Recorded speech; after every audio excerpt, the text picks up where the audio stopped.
欢迎收听华瑞投音观点。如果你平时有用手机听音乐、听播客的习惯，看着手机荧幕上那个绿色的圆形图标，心里是不是觉得这不过就是个听歌的串流平台，每个月付个100-200元台币，哪有什么高深的科技商业学问？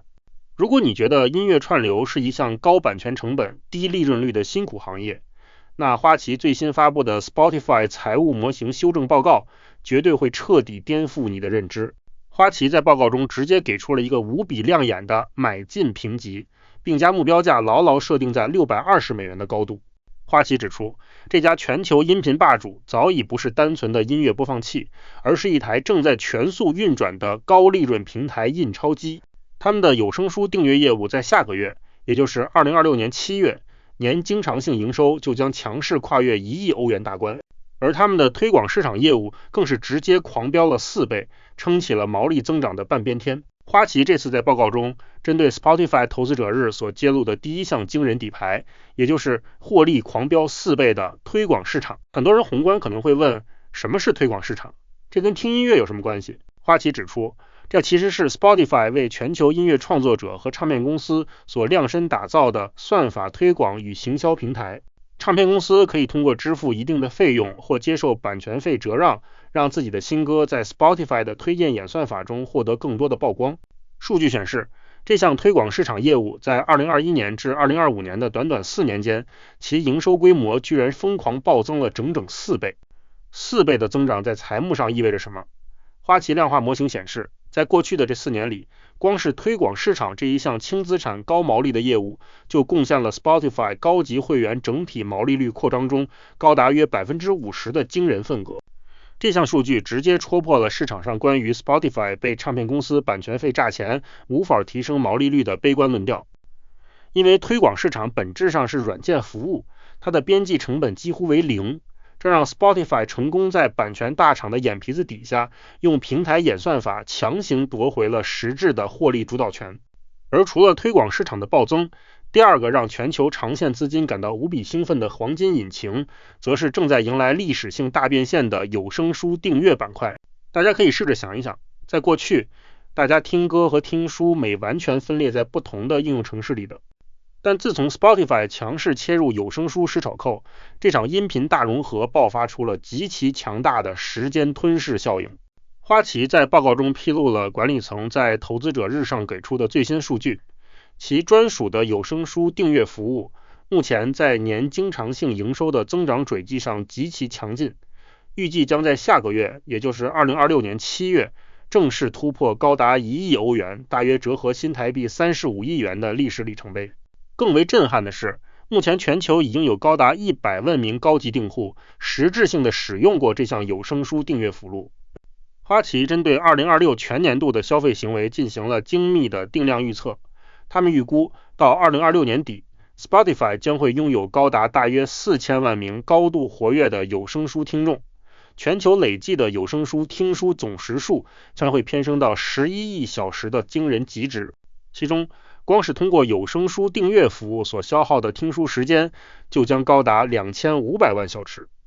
在实体世界上，这高达11亿小时的连性意味着用户的使用时间被死死锁定在了 Spotify 的生态圈里。这不仅极大地压降了用户的流失率，更为未来的每用户平均收入调升提供了最强大的防御盾牌。与此同时，在这场音频帝国的重组中，全球最聪明的机构资金此时最为关注的基本面能见度，则是花旗在报告中首度为我们进行的全球 60% 高级订户结构地理大解密。很多人以前总是抱怨 Spotify 作为一家跨国企业，其订户数据的分布像一团迷雾，很难精确预估其整体的盈利弹性。但这一次，得益于投资者日上管理层对多个关键市场高级会员渗透率的破天荒揭露，花旗在报告中指出，他们目前已经成功建立了一套能精确覆盖全球高达 60% 以上订户的国家级地理财务模型。这套地理大解密模型让法人机构得以第一次看清，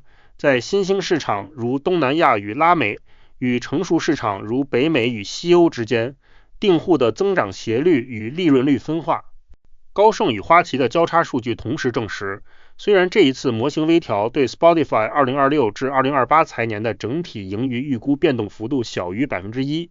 但这项国家级地理模型的确立，在实质上将 Spotify 未来数年的获利能见度拉升到了历史最高水平。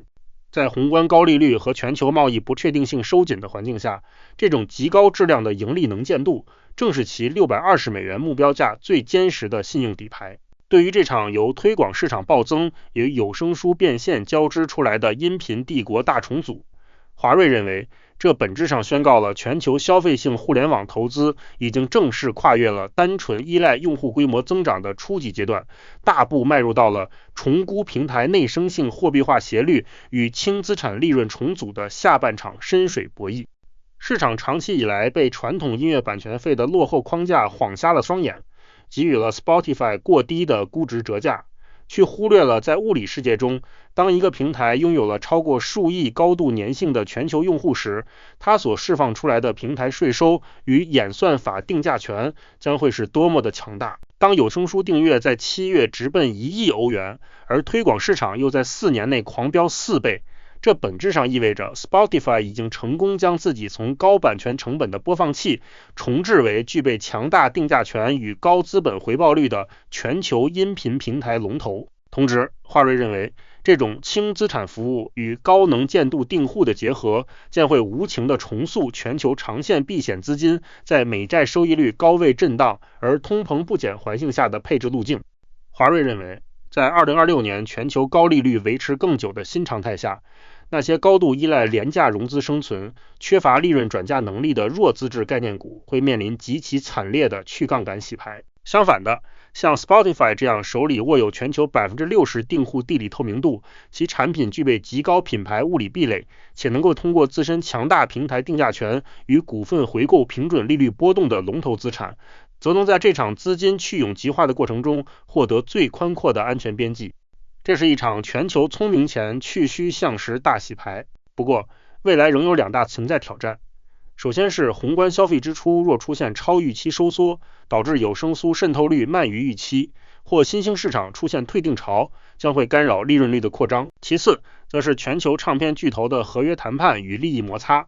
若版权分成因推广市场收费模式产生争议，长期毛利率将面临潜在威胁。华瑞认为，这是一场由推广市场4年翻4倍、有声书订阅7月迎来破亿里程碑，以及全球 60% 订户地理模型确立下档支撑所主导的结构性重塑。面对这场数位音频的定价权大洗牌，我们不需要天天盯着大盘指数的起伏，而是要将焦点转向 Spotify 这部获利引擎最真实的微观表现。在接下来的季度财报季里，有2个极具含金量的观察指标。一是下个月有声书订阅的实体年经常性营收，看看这项非音乐的新动能是否能顺利跨越1亿欧元大关，这将直接决定其增长曲线的成色。另一个同样重要的风向标，则是推广市场业务在整体高级会员毛利率扩张中的实质贡献比例变化。看懂这2项极具穿透力的平台运营指标，我们才能在资金重新配置的拉锯战中，提前为资产找到最稳健的长期防御避风港。以上就是本期节目的全部内容，感谢各位的观看，希望今天的内容对您有启发。如果您喜欢我们的内容，欢迎追踪华瑞。若您对加入华瑞有兴趣，或是想要与我们进一步联系，欢迎随时与我们联络。